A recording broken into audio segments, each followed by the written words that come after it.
bienvenue dans une nouvelle vidéo et mon hey était assez chevrotant parce que je stresse à chaque fois à l'idée de tourner ce genre de vidéo, c'est-à-dire une vidéo qui présente, qui met en avant, qui essaie de rendre honneur à l'un de mes coups de cœur littéraires parce que ça met quand même la pression, j'ai peur de ne pas lui rendre suffisamment hommage, de ne pas bien retransmettre ma passion et ce qui m'a animé pendant mes lectures et vous convaincre de le lire ou en tout cas de le mettre dans votre wishlist. Et en même temps ça m'a quand même manqué de faire ce genre de vidéo parce que j'ai très peu souvent de coup de cœur. J'ai l'impression d'être trop dure pour apposer le terme coup de cœur sur un livre, sur mon expérience de lecture. Et honnêtement, là j'avoue que je suis pas sûre, là, à ce moment-là où je tourne, que ce livre soit un vrai coup de cœur comme j'aurais aimé qu'il soit un coup de cœur, c'est-à-dire vraiment un coup de cœur comme j'ai ressenti pour Radio Silence, pour The Poppy War. Un coup de cœur vraiment qui me chamboule au point que physiquement je vais pas bien, tu vois. Là c'est pas le cas, mais je ressens une hype, je ressens une passion, je ressens quelque chose qui m'anime. À la fin de ma lecture c'était waouh. Je viens de lire les dernières lignes, la dernière scène du roman. Waouh. Il y avait cette bouffée d'émotion qui te prend à la gorge. T'as envie de pleurer, mais c'est pas genre des émotions que tu peux retranscrire par des larmes ou quoi. C'est un amas de sentiments, de sensations. Waouh. Waouh. Lisez. Et j'ai envie de vous en parler et donc j'ai envie d'arrêter de faire ma difficile et de quand même dire que c'est un coup de cœur parce que ça le mérite quand même. Comme vous l'avez vu dans le titre de la vidéo, il s'agit du Bout des doigts de Sarah Waters, ici publié chez les éditions 10-18. J'ai construit cette vidéo en faisant un avis comparatif entre mon expérience du roman avec mon expérience de l'adaptation sud-coréenne cinématographique de Park Chan-wook qui s'appelle en français Mademoiselle. Je vais vous dire ce que j'en ai pensé, ce que j'ai préféré des deux, vous tisser un peu mon expérience de l'œuvre en entier. Et à la fin de ma lecture, j'ai découvert qu'il y avait une autre adaptation peut-être plus fidèle avec le livre, je sais pas trop, mais je l'ai pas encore vue. Donc voilà, je vais juste vous parler d'adaptation sud-coréenne qui était déjà waouh.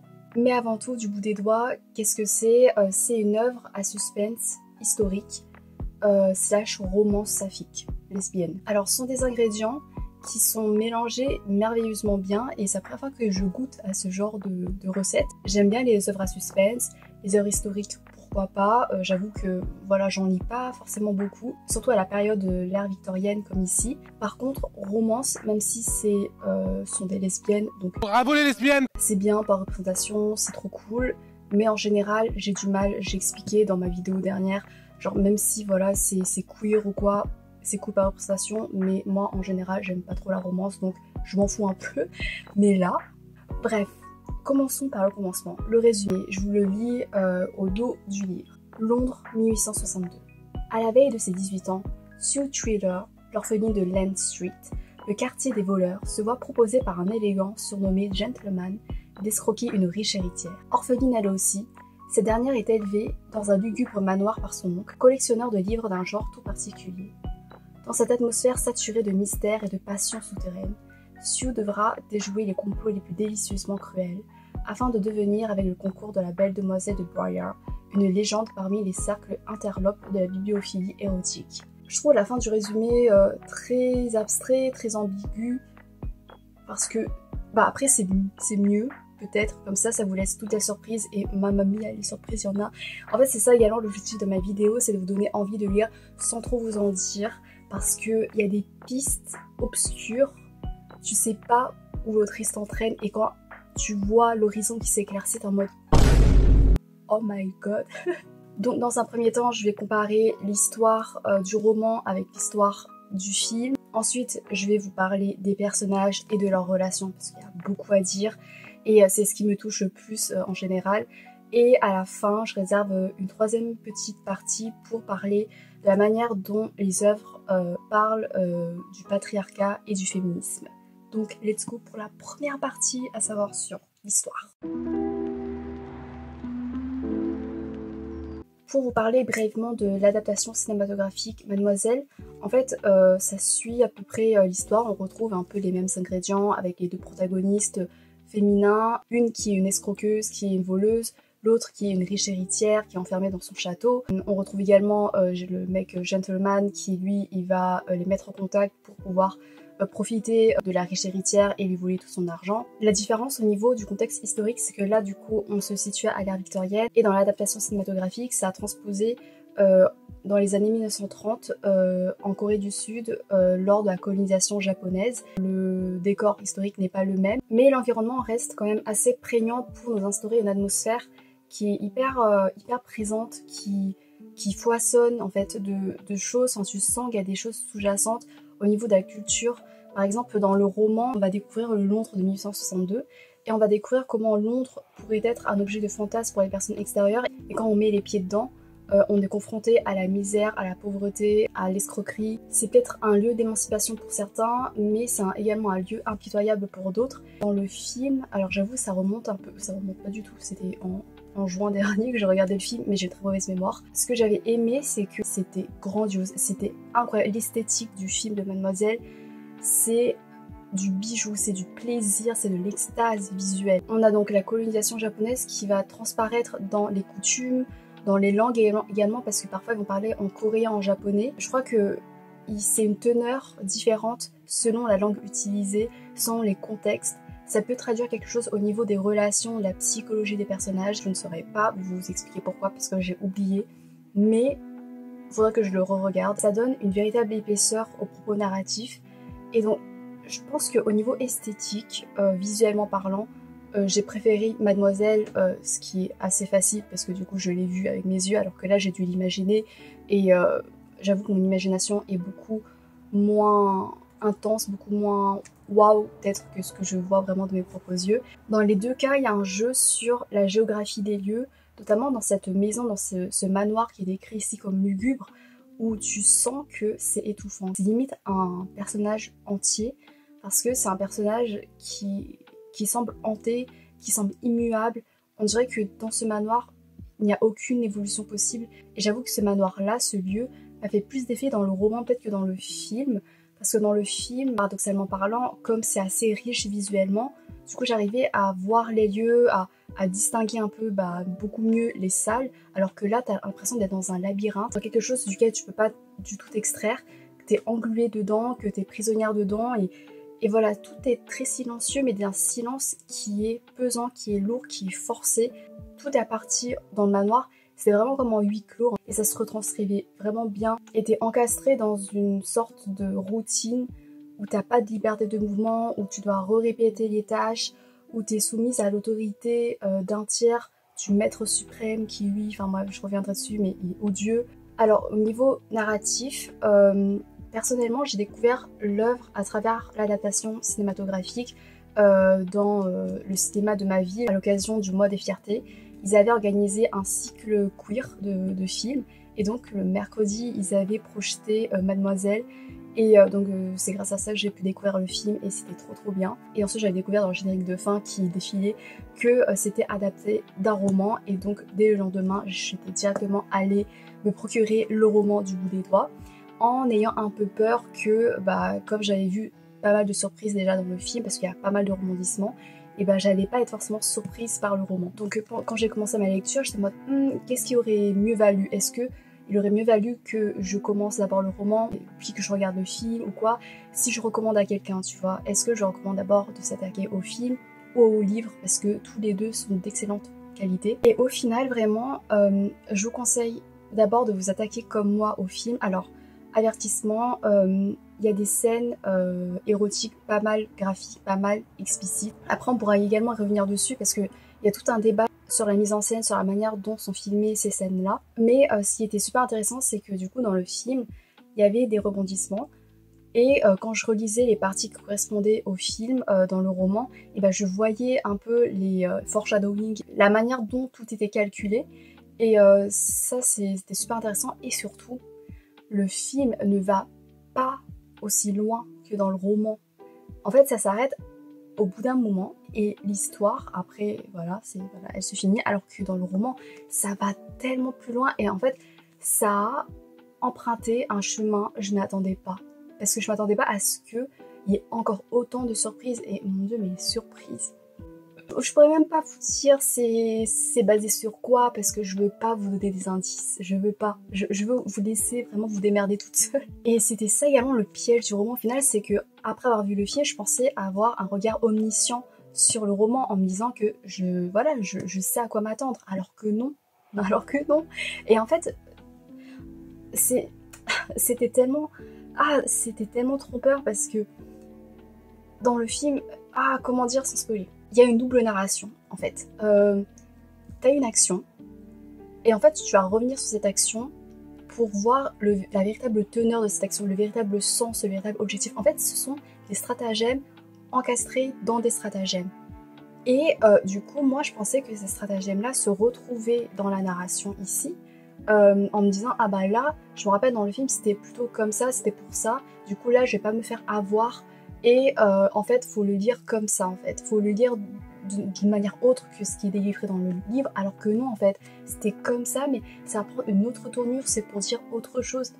Voilà, c'est incroyable. Le film, également, il est plus optimiste. Il y a une vibe beaucoup plus drôle, beaucoup plus légère, à laquelle je m'attendais pas du tout. Vraiment, parfois, tu ris, enfin, c'est absurde. Je trouve que c'est plus brut, en quelque sorte, alors que là, déjà c'est plus lent, j'avoue qu'il y avait des moments un peu de longueur quand même, mais après c'est tellement bien écrit que franchement ça ne dérangeait pas. Ça va emprunter des axes narratifs qui vont complexifier le propos, et non, les révélations.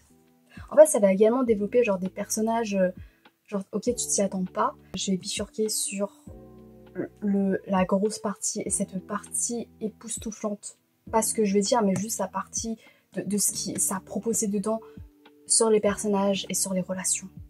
Waouh. Ce qui était trop cool, c'est que dans le roman, ça a développé des personnages qu'on rencontre pas forcément, ou en tout cas qu'on survole dans le film. Il y a notamment une figure maternelle, enfin des figures maternelles, mais il y en a une en particulier, je m'attendais pas à ce genre de développement.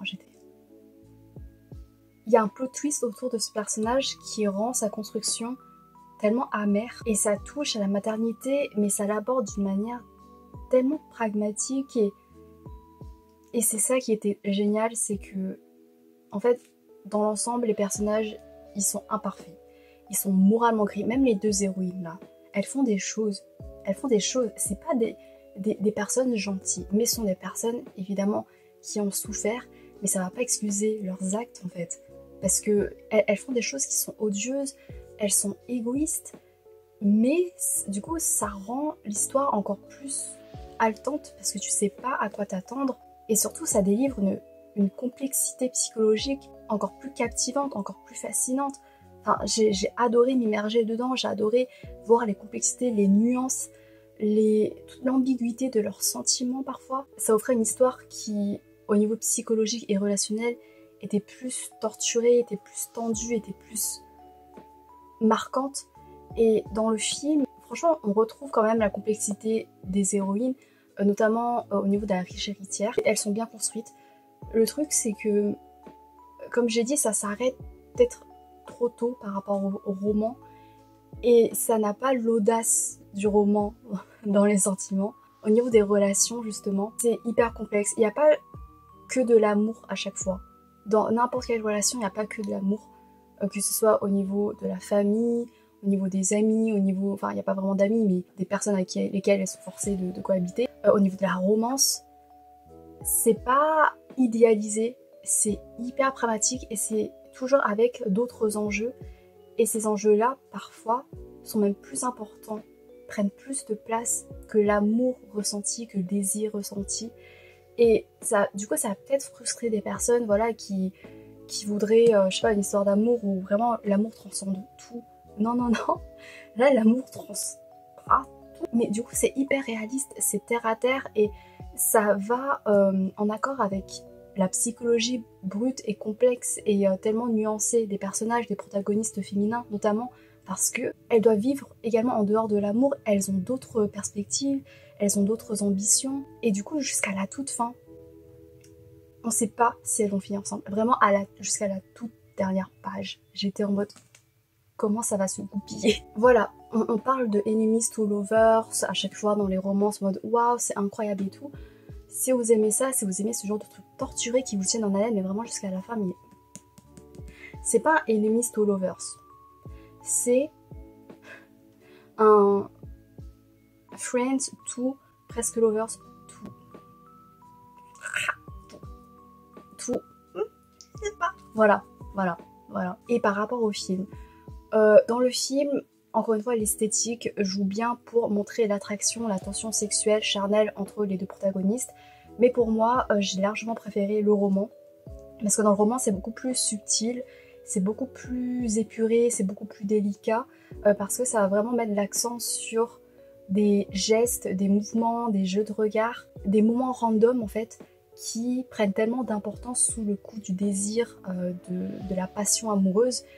Et je trouvais que c'était très bien retranscrit, que c'était très bien écrit par rapport à ça. Vraiment, moi qui n'aime pas forcément les romances, mais en fait, je me suis rendu compte, c'est pas que j'aime pas la romance, mais j'aime bien quand les romances sont écrites comme ça, en fait, où c'est doux, en fait, et c'est pas forcé, tu vois, où c'est pas juste vulgaire ou cru, quoi. Et donc la tension, elle est plus diffuse, je trouve qu'elle est plus naturelle, alors que dans le film, certes, ça va également mettre en avant, voilà, les petits gestes qui prennent de l'importance, qui se chargent d'émotions, de désir, d'attirance, mais c'est moins subtil. Et c'est vrai que dans le film, il y a des scènes, comme j'ai dit, érotiques qui sont très graphiques. Et ça pose la question, mon ami m'a dit qu'il y avait des spectatrices lesbiennes qui se sentaient mal à l'aise vis-à-vis de ces scènes-là, parce qu'elles sont filmées, enfin tu sens clairement c'est du male gaze, quoi. Et moi j'avoue que parfois j'étais en mode, bah c'était pas obligé. Après je regarde pas beaucoup de films où forcément il y a ce genre de scènes, donc je saurais pas vraiment comparer si c'est bien filmé ou quoi. Mais dans le livre sur le female gaze, le regard féminin de Iris Bray, je crois qu'elle avait défini ce film-là comme du male gaze au niveau de ces scènes-là. Ça pourrait peut-être poser problème, mais ça bouffe pas tout le film. Ça constitue pas l'ingrédient principal du film, évidemment. Mais voilà, soyez avertis, regardez pas forcément ça en famille si vous êtes un peu trop pudique pour ça, comme je suis. Et dans le livre, il y a des scènes également, mais c'est beaucoup plus rapide. Voilà, il y a une ou deux scènes, mais c'est genre sur quelques lignes, et c'est très bien écrit, et encore une fois, c'est très tendre et c'est très délicat. Donc j'ai largement préféré la romance dans le livre que dans le film, pour tout cet aspect-là. Et genre pour la fin, pas de spoil évidemment, mais la dernière scène entre les deux protagonistes féminins, je préfère largement la scène du roman au film. La scène du film, en mode est-ce que c'était obligé? La scène du roman, vraiment j'ai fini au moment, j'étais... Je saurais même pas vous expliquer. Si je saurais vous expliquer, je pourrais même vous faire une analyse dessus de quelques lignes, juste de quelques lignes, mais quand même une analyse dessus, parce que je trouve que ça conclut tellement bien le roman, l'histoire. Il y a un côté un peu métaphorique que j'aime bien, et ça fait du bien, et c'était waouh, c'était waouh. Et donc dans la dernière partie, on va parler de thèmes très importants, très prégnants, très puissants dans cette œuvre-là, qui est le patriarcat et le féminisme. Je sais pas si vous voyez, là sont mes post-it, on voit pas trop, mais tout ce qui est en bleu foncé, ce sont des moments de patriarcat, des moments sexistes, misogynes, masculinistes, qui m'ont saoulée. En vrai, on a beaucoup plus que les post-it, c'est juste que parfois j'avais la flemme de marquer tellement il y en avait.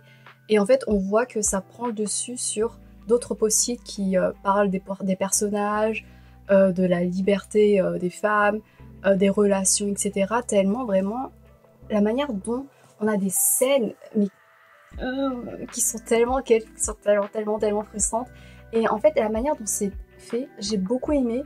Et je trouve que ça se vaut aussi bien dans le livre que dans le film. Alors pour une fois, au niveau de tout ce qui est féminisme, je pense que je préfère peut-être dans le film, même si c'est plus gros, c'est moins subtil que dans le livre, mais en gros, dans le film...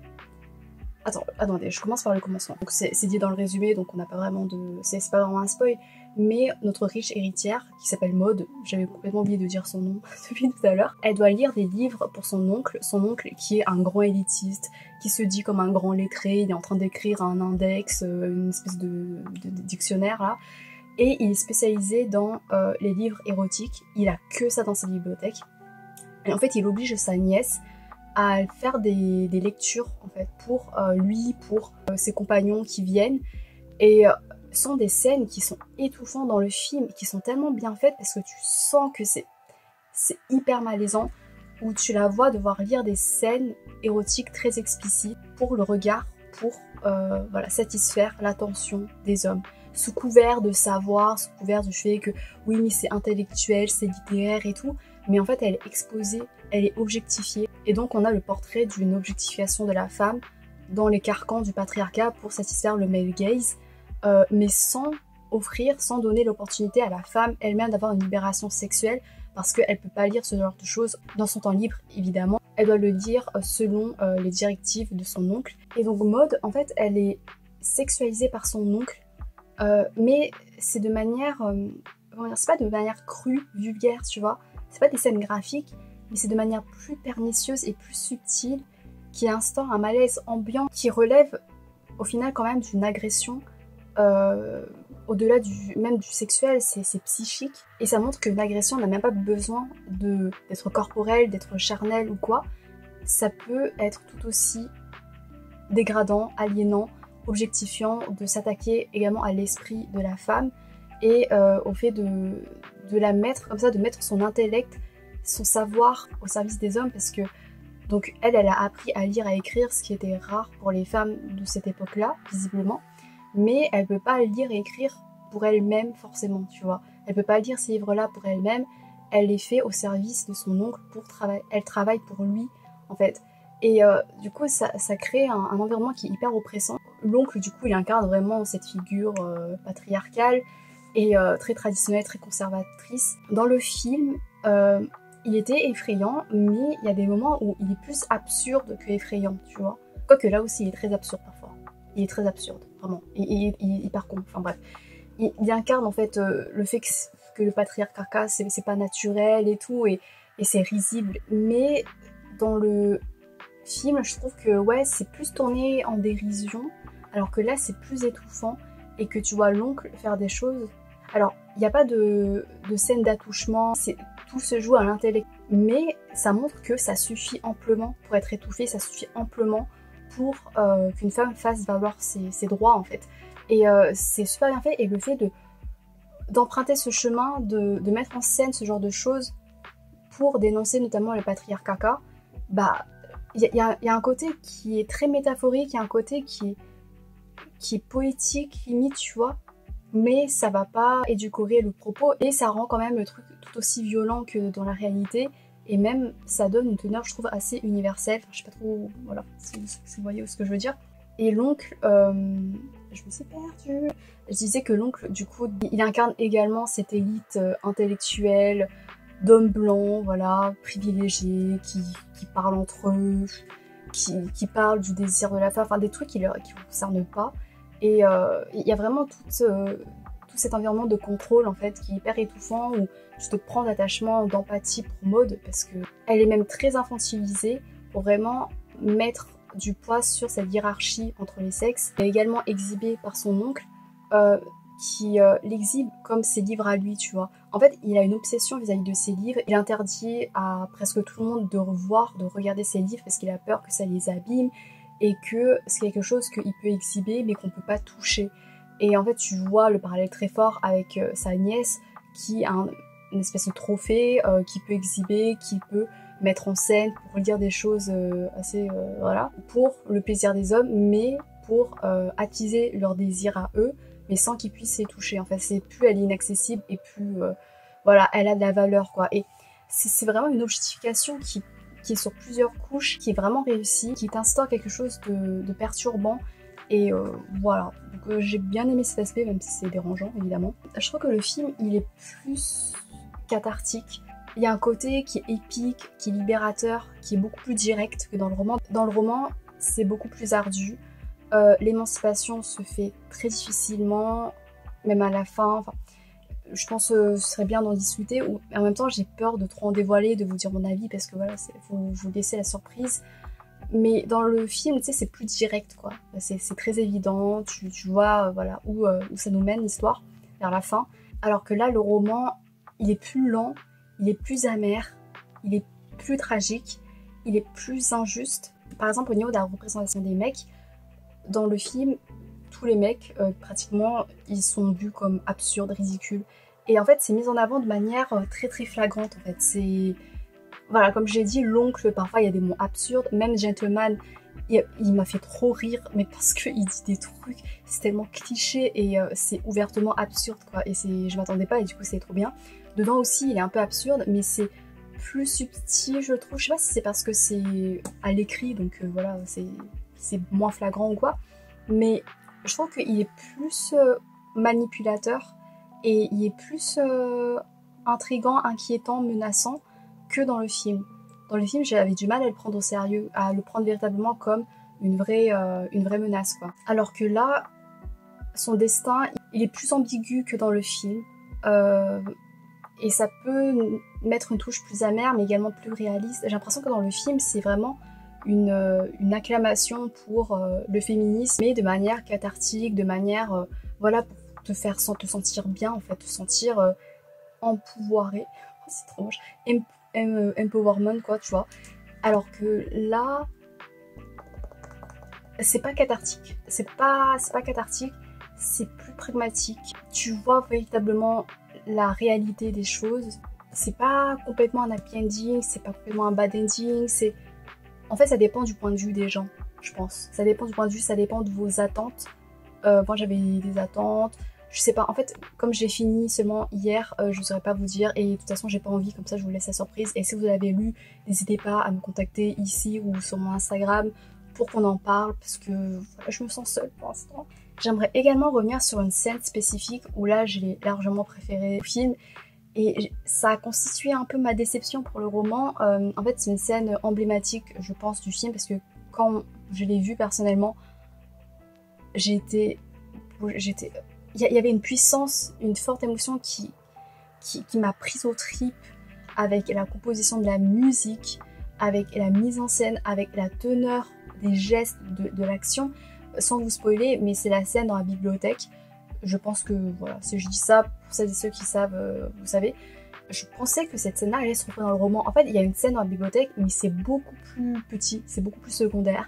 C'est le temps d'une seule action, c'est un petit truc, et après on passe à autre chose. Et du coup, quand je l'ai lu, en fait, je m'étais en plus mise la musique pour de nouveau réapprécier la scène.